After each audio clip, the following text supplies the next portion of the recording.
गुफरान है क्या भला? कौन है और कहां से आया है?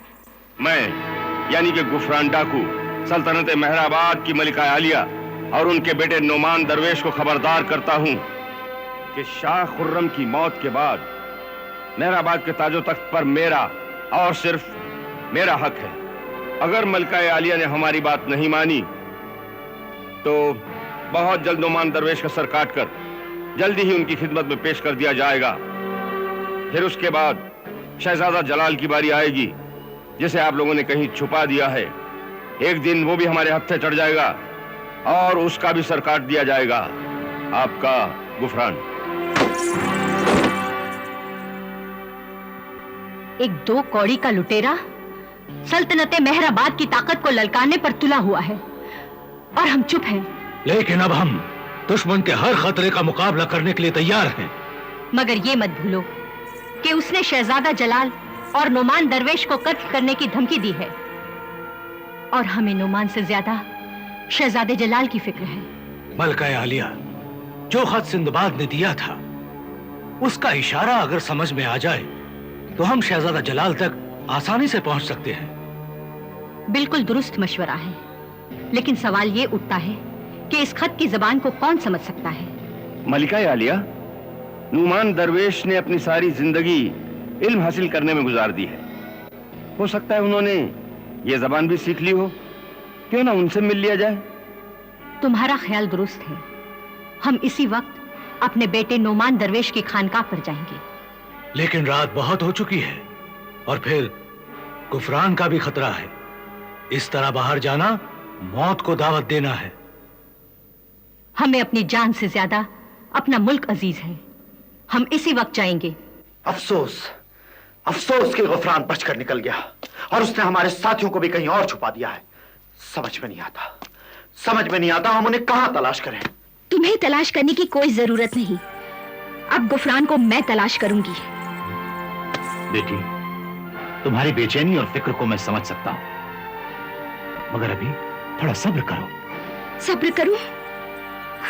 वो मेरे अब्बू को गिरफ्तार करके जंजीरों में जकड़ ले और मैं सब्र करूं? वो मेरे अब्बू को मार मार कर लहू लुहान कर दे और मैं सब्र करूं? वो मेहराबाद की गलियों में खून की नदियां बहा दे और मैं सब्र करूं? नहीं, अब मुझसे सब्र नहीं होगा। या तो मैं अपनी जान दे दूंगी या उसे मार के रहूंगी। मगर बगैर ठौर ठिकाने के तुम कहां जाओगी? हमारे पास तो उनका निशान तक नहीं। निशान में खुद तलाश करूंगी। जज्बात में बहकर तुम अपने साथ साथ हमारे मकसद का भी नुकसान करोगी। हाँ बेटी, सिंदबाद ठीक कह रहा है। तुम देखो कि क्या होता है। अब वो खुलकर मैदान में आ गया है, इसलिए कोई ना कोई गलती जरूर करेगा। मेरी राय मानो तो थोड़ा सब्र करो। ठीक है, मैं सिर्फ कल शाम तक इंतजार करूंगी। उसके बाद मैं गुफरान की तलाश में निकल पड़ूंगी, क्योंकि अब मेरे खंजर को सिर्फ गुफरान के सीने की तलाश है। हाँ।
इस गुस्ताखी का मतलब क्या है?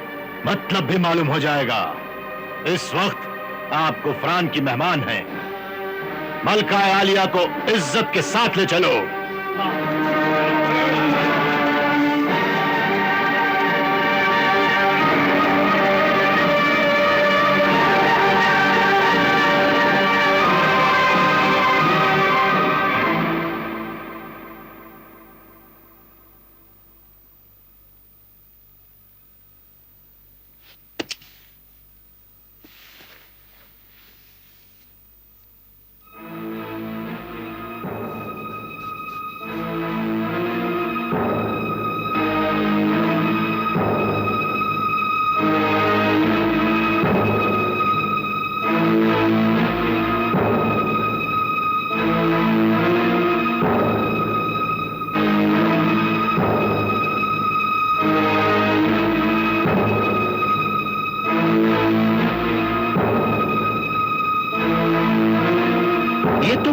इतनी देर से क्या कर रहे हो?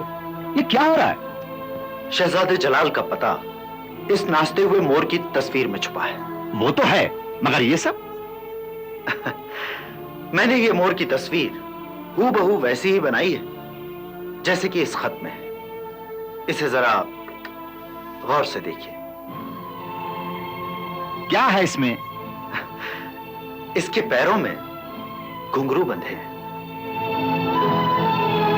वाकई बड़ी अजीब बात है, नाचते हुए मोर के पैरों में घुंघरू। मगर सोचने की बात यह है कि मोर के पैरों में घुंघरू क्यों बंधे हुए हैं? क्या इस शहर में कोई रक्कासा है? मेरा मतलब है कोई गुलूकारा या नाचने वाली? हाँ है, इस शहर की मशहूर रक्कासा जिसका नाम है गुलरू। गुलरू। इस रक्कासा का मंसूर साहब से, शहजादे जलाल से या शाही खानदान से कोई रिश्ता है? हाँ, वो किसी जमाने में मलिका आलिया की वफादार कनीज थी, दरबारी रक्कासा भी और अब्बू जान की मुंह बोली बेटी भी। तो बस समझ लो कि शहजादे जलाल का पता मिल गया। वो कैसे?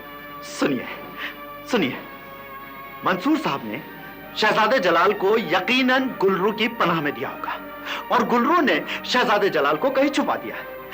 ये देखिए, ये नाचते हुए मोर की तस्वीर और उसके पैरों में बंधे हुए घुंघरू गुलरू की तरफ इशारा करते हैं। वाकई बहुत दूर की कौड़ी लाए हो, बात तो दिल को लगती है। तबरेज साहब, अस्सलाम वालेकुम। वालेकुम अस्सलाम।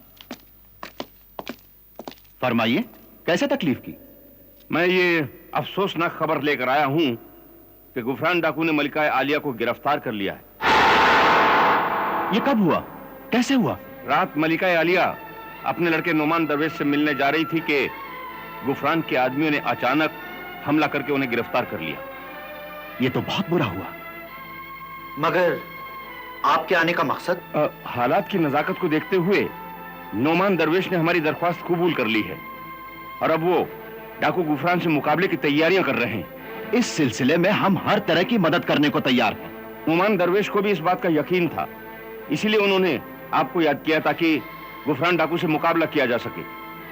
तो ठीक है, हम सुबह होते ही नुमान दरवेश के हुजूर में हाजिर हो जाएंगे। जी बेहतर है।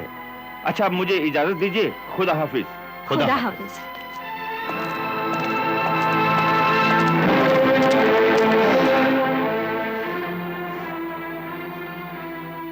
याद आया, मियां सिंदबाद, ये खत तो आपने मलिका आलिया को दे दिया था ना? जी हाँ, मगर इसकी नकल मैंने रख ली थी।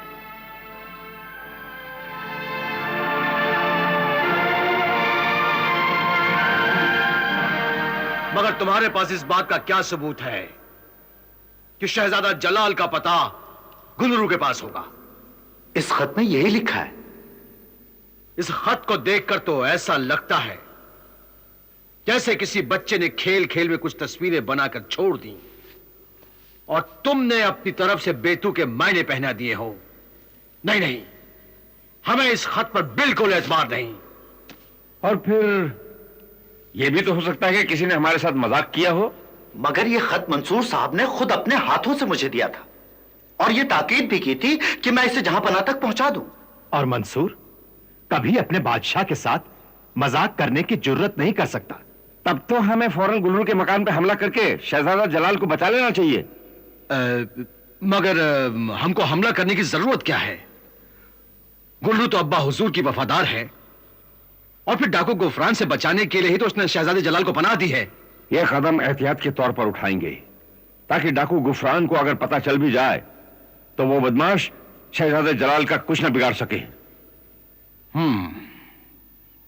ठीक है, तो फिर आज रात को शहजादे जलाल को गुलरू के यहां से निकाल लिया जाए। मगर कैसे? मेरी राय यह है कि सिंदबाद और उसके साथी गुलरू के यहां गाना सुनने जाएं, और जब गाना शुरू हो जाए तो सबकी नजरें बचाकर कैद खाने का चोर दरवाजा तलाश करें और शहजादा जलाल तक पहुंच जाएं। उसके बाद ऊपर आकर सबको खबर कर दें। फिर तब तक वजीर आजम राशिद और मैं उस जगह को चारों तरफ से घेर लेंगे और सिंदबाद का इशारा पाते ही वहां पहुंच जाएंगे। वजीर आजम राशिद, तुम सिंदबाद और दूसरे वफादार साथियों को लेकर आज रात गुलरू के मकान पे पहुंचो। जो और अशरफ जी, तुम यहां हमारे साथ रहो।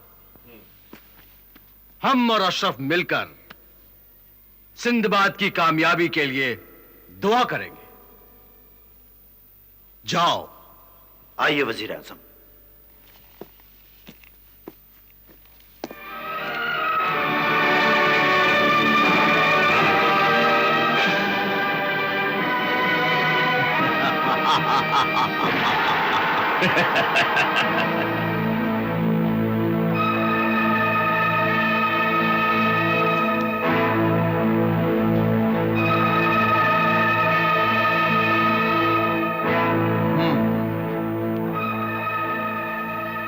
अगर वाकई यह खत मंसूर ने लिखा है तो शहजादा जलाल वहीं मिलेगा जहां का पता इस खत में लिखा है।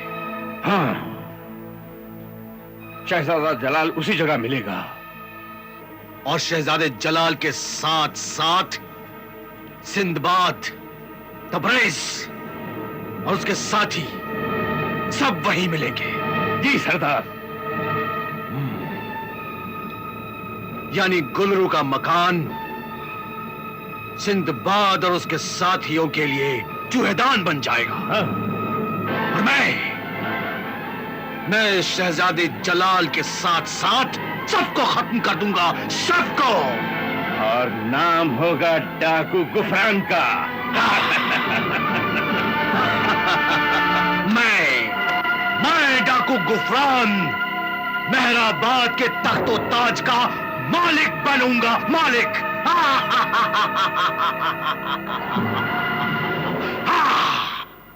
तुम फिक्र मत करो, शहजादा जलाल गुलरू की हिफाजत में है, और जब तक गुलरू जिंदा है शहजादे पर कोई आंच नहीं आ सकती। हमें तुम पर पूरा भरोसा है, मगर अब शहजादे जलाल को यहाँ से निकालना जरूरी है।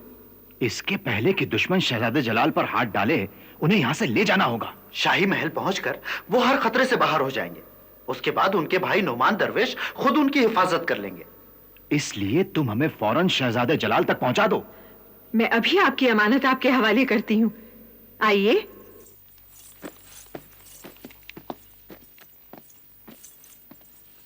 आओ।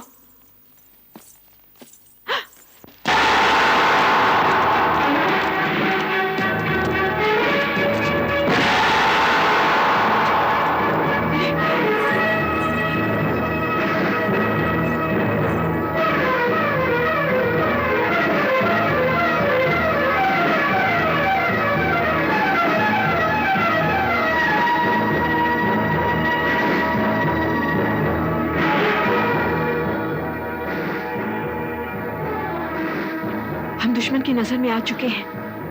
अब क्या करें? तुम लोग घबराओ मत, आओ मेरे साथ।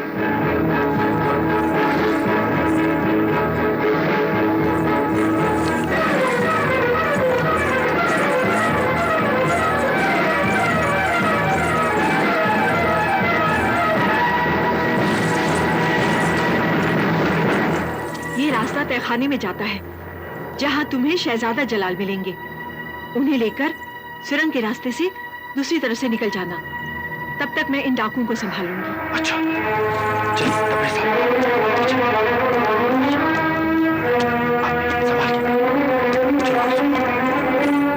अच्छा।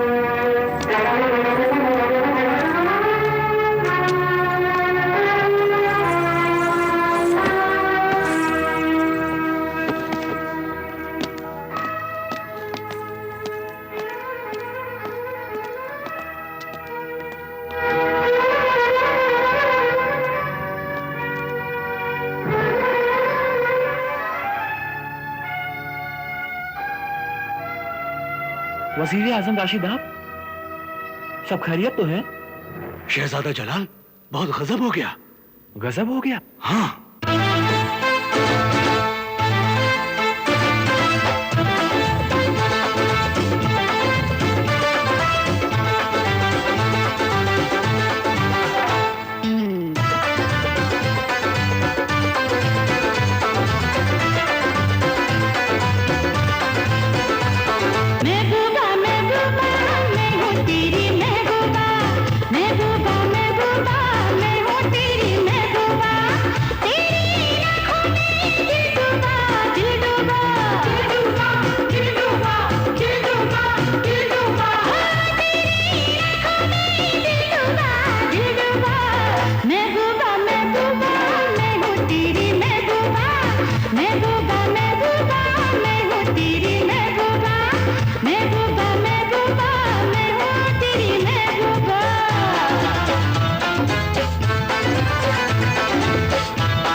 शहजादे, दुश्मन सर पे आ पहुंचा है, मगर आप खतरे से बाहर हैं। मगर गुल्रू का क्या होगा? आप उसकी फिक्र मत कीजिए। आप लोग चलिए, चलिए, चलिए आप लोग, जल्दी।